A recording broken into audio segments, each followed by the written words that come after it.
The desert wind carried a warning long before Egypt understood it. From the south, beyond the first cataract of the Nile, a powerful kingdom was rising. Disciplined, wealthy, and led by kings who saw Egypt not as a distant neighbor, but as a throne waiting to be claimed. For centuries, Egypt had stood as the symbol of power and civilization, but now a question hung in the air. What happens when the rulers of the Nile are no longer Egyptian? To understand that moment, you have to look south, to the kingdom of Kush, centered in the city of Napata in what is now modern-day Sudan. By the 8th century BC, Egypt was no longer the unified empire it once had been. Power was fragmented, local rulers competed for control, and the old strength of the pharaohs had faded.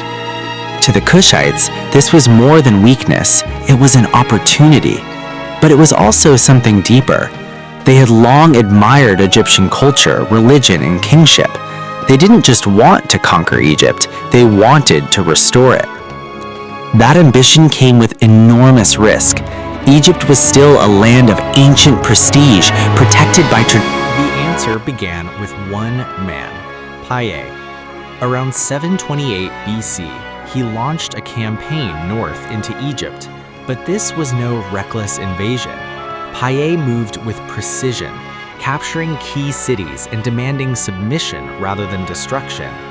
And when he reached the secret city of Thebes, something remarkable happened. He didn't present himself as a conqueror, he presented himself as a rightful pharaoh, chosen by the gods. He prayed, performed rituals, and respected Egyptian traditions in ways many Egyptian rulers had begun to neglect. It was a calculated move, but also a powerful message. Piye's victory didn't just expand a kingdom, it created Egypt's 25th dynasty, often called the era of the Black Pharaohs. Under rulers like Taharqa, Egypt experienced a cultural revival. Temples were restored, ancient traditions were honored, and monumental building projects returned. These kings ruled not as outsiders imposing change, and not changes how we see the story today. The history of ancient Egypt is often told as isolated, but it was deeply connected to the rest of Africa. The rise of the Black Pharaohs reminds us that civilizations don't exist in isolation. They influence, reshape, and even rescue one another. It challenges the idea of who belongs in history's most powerful roles and who gets remembered as an outsider.